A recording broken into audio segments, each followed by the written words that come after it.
What is up, guys? Welcome to the kitchen. Not breakfast with Bobby. It's actually like midday because I had to reshoot this entire video.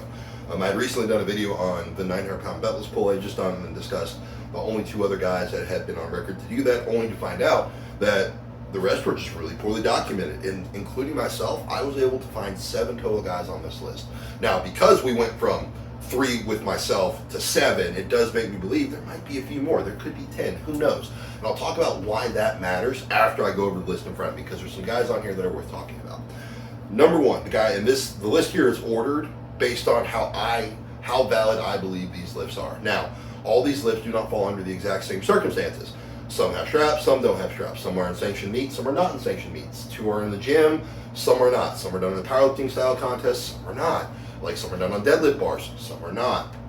Now, bar limitations, pretty much, I'm going to say the Kabuki bar squeaks in as a valid bar, and I mean squeaks in, but that's only because so many organizations have already used it previously. I think there are people that have them or are training on them. So if it's wilder than a Kabuki bar, I'm just going to go ahead and say it doesn't count. That's just my opinion based on the parameters that I'm looking within, based on what I've done and want to do for my own training, and that's really what concerns me about this list. So looking at that, in first place, we have KK. I believe this was done in contest. It was done in, as I have seen, 2009 at 939 without straps, without belts. So that's going to be the top dog, number 1. Done in contest clearly gives us some more points, but that's not a requirement for this list. However, it is the heaviest one I've been able to find. Excuse me.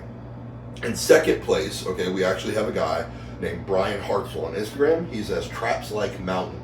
In 2020, he pulled a 935 at what looks like a local powerlifting or local strongman meet. Doesn't look like it was sanctioned if it was powerlifting, but beltless 935, and he cracked over $1,000 off the ground. I don't mean you barely saw daylight under it. I mean it moved. So big boy, and that was back in 2020. So hopefully he picks the barbell back up and we get some heavier pulls at him without a belt, because that was really impressive. Coming in third, we've got Jitsi Kramer at 925. I didn't write down what year he did this. And Jitsi, I'm sorry if I messed up your first name, big guy. I'm gonna call you Jay. Anyways, Jitsi Kramer pulling 925. He did make it known that he did the 925 beltless when he was 44 years old, and he actually has a beltless pull at a contest at 910. You want both those things to be known. I think they're both as valid. I think the 925 beltless at 44 is a flex, and I hope he keeps flexing. That's pretty solid and pretty cool. In 2019, we have Josh Morris. I'm actually really irritated I didn't know this happened or didn't remember, because I've been following Josh Morris longer than I was doing strongman to now. So for quite some time. So when he commented on the post I put up on Instagram telling me or correcting me, I was like, oh shit. I'm like, okay.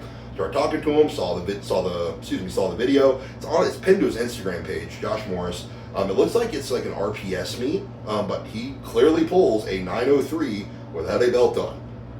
And clearly no suit either. He's in a singlet and a powerlifting meet. Looks like no straps as well. So, and you get a look at the forearms on this dude, you're not going to be surprised he did it without straps.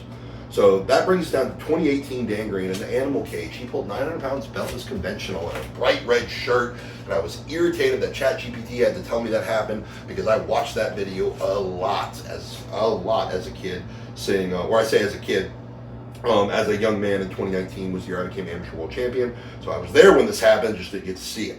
So anyways, Dan Green, I don't know how we forgot about you. Oh no, 2018, excuse me. No. I was 2019. So this was the year before. I wasn't there. I feel less bad about not seeing this in person. Seen the video 100 times. Then we have Arya Ayeta. This is an older one. Not on Instagram. He's actually the only guy on this list I didn't speak to personally, but somebody spoke for him, and the person who spoke for him, I believe it was Josh Morris. Valid, yeah, that's valid. The fact that Josh passed it along and I looked at the video and I realized I'd seen this video years and years ago, more than years ago. So I couldn't find his Instagram or anything, not saying it doesn't exist. The YouTube video that was posted said this was 899.65. I know, he had it listed in kilos and I did the kilo conversion. Guys, you can say what you want. I'm putting it on the list because I'm pretty sure if we had the clamps that were on the bar, the guy's bar weighed 900 pounds. Is it right? That's up to y'all. I think he deserves to be on the list because there's only 7 people on it right now, and there's just not enough, oh, this happens all the time, because the more we see it happening, the more skeptical we're probably going to have to become, the more normal of a thing, if we're trying to figure out, like, okay, this is happening in a wide population of people, but who are the best in the wide population? Then we have to tighten things down some. So for right now, he's staying on my list. The last one on the list is myself, Bobby Thompson, 900 pounds beltless in 2025. What this means, The fact that we went from 3 counting myself to 7 counting myself in a matter of like 24 to 48 hours, that says that there might be even more guys that have done this. Maybe they don't realize it's important. I know ChatGPT said the only documented, whatever documented means, because I know Kramer's happened, pulled a 9-10 in an actual contest, that didn't pop up. Josh Morris was in an actual contest, that didn't pop up. Dan Green was in the animal cage. That wasn't even a contest, that popped up. So clearly, when we're searching through ChatGPT and the internet, if you're popular, it's going to be seen. If you're not, you're going to get kind of shoved under the rug. I'm interested in how many people have done this, because there's not very many people. Actually, I don't know if there's any. Yeah, I think didn't Benedict Magnuson. For some reason, I think there's 1 or 2 people that have pulled, other Trey Mitchell included, that have pulled 1,000 or more in a belt. Now, if we have, say, this list explodes into 50 to 100 people that have done it, and then all of a sudden we've only got 1 or 2 people that have put a belt on and then pulled 1,000 pounds, what that tells us is that there's some really weird, it tells us, I assumed this, but it kind of starts proving that 100 pounds is not 100 pounds. The difference from 6 to 7 is different from 7 to 8. 7 to 8 is different from 8 to 9. I know a lot of y'all are going to shake your head and say, yeah, this is common sense. Yeah, but it's common sense that most of you have never looked at data and gone, oh, okay. Because what it's also going to tell us is how valid, in terms of establishing can you pull 1,000 pounds without a suit on, is 900 pounds without a suit on in terms of conventional deadlifts. Because if we have a bunch of guys doing that, and everybody's, well, if you pulled 9 without a belt, if you put a belt on, like, or a suit, like, could you, like, this may not even mean that. And this is one of the ways I would like to figure out, because I want to pull 950 without a belt, just to be the guy who's done it. And that would be really cool. And then 1,000 with the belt would be even cooler. But having this information, one, it just needs to be known, because this is a cool thing. And clearly some guys are not being paid attention to that should be getting some credit for some stuff, even if they would rather not be. But it also lets me know how realistic that next goal is for myself, which I really don't care. I'm still going to try or die. However, that being said, how I approach the situation will be different, because my 900 pull, I was thinking that was 4 to 6 months out. 6 months if I established a small nagging injury and had to kind of work through it. 4 months if I was feeling good, just kind of did it. Not like a week to 3, not like 1 to 3 week range, like it kind of happened in. So I am trying to figure out what that next jump looks like. I think that's where this data is going to really kind of help out.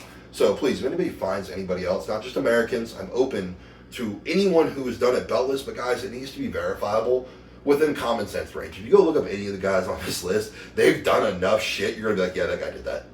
Like, that's just going to be how that is. And that's what we're working with right now. So I know it's kind of an honor code, but I trust my judgment on the things that I am seeing because of the things that I have done and the strict standards that I hold myself to. If you got a problem with it, I'm sorry, go set your own standards up. And before I bounce off here, people, in my comments, I am not referring to trolls. Just, oh well, it is a thing, right? I'm referring to people who come from their own profile and enter my comments either on YouTube or Instagram with a less than respectful energy. Okay, that is fine. I'm going to mirror your energy most likely in my response. Now, an example of what took place within the last 24 hours. I had a gentleman come up and jump on one of my posts saying KK is the only valid record. Well, no, because I went and looked at his profile and see who this guy is real quick. And he had no experience or no apparent education or affiliation to be anybody who could tell if your deadlift was valid or not, especially when we started stepping into the upper levels of the sport with guys that had actually been doing this and made a career off it, established their names. You get where I'm headed with this. Now, all opinions are valid to the individual who has them. However, they may not be valid to the place in which you try to insert them. Now, I responded somewhat hostilely, telling this young man basically what I just said to you. I was like, look, dude, I looked at your profile and I didn't see anything that made me remotely believe you have any grounds or experience to be making those judgment calls. Basically what I said to him wasn't very nice. His response, fair, dots. I didn't mean to come off like a jerk or dick, basically, is what ran through. Not only did he say that, but he even said that to a few people who tried to jump to his defense. Now, where this is cool, okay, dude, type fast, didn't mean that. Hey man, my bad, that's the return. That's how it works. That's how dialogue works. If you enter with an energy, you are going to receive an energy. Now, if you're fine with that, come however you want. However, I do highly recommend that you genuinely come correct. and understand that your opinion is valid to you based on the experience that you have had. Not valid to anyone else based on the experience that you have had, unless it most likely overcomes their experience. So we need to remember this when we're just spouting opinions and blatantly dropping information like that are it's a little less than correct or respectful. So there are ways to present things. Let's do that a little bit better in the comments, and the feedback gets to be a lot more fun and jovial. So anyways, I wanted to point that out. Also, kudos to that guy for coming back and reading that and just saying that little second bit there. That was pretty cool. Doesn't happen too often. Hopefully you saw my apology. Anyways, guys, signing off. Gotta go eat and hang out with my kid. Talk with you guys later.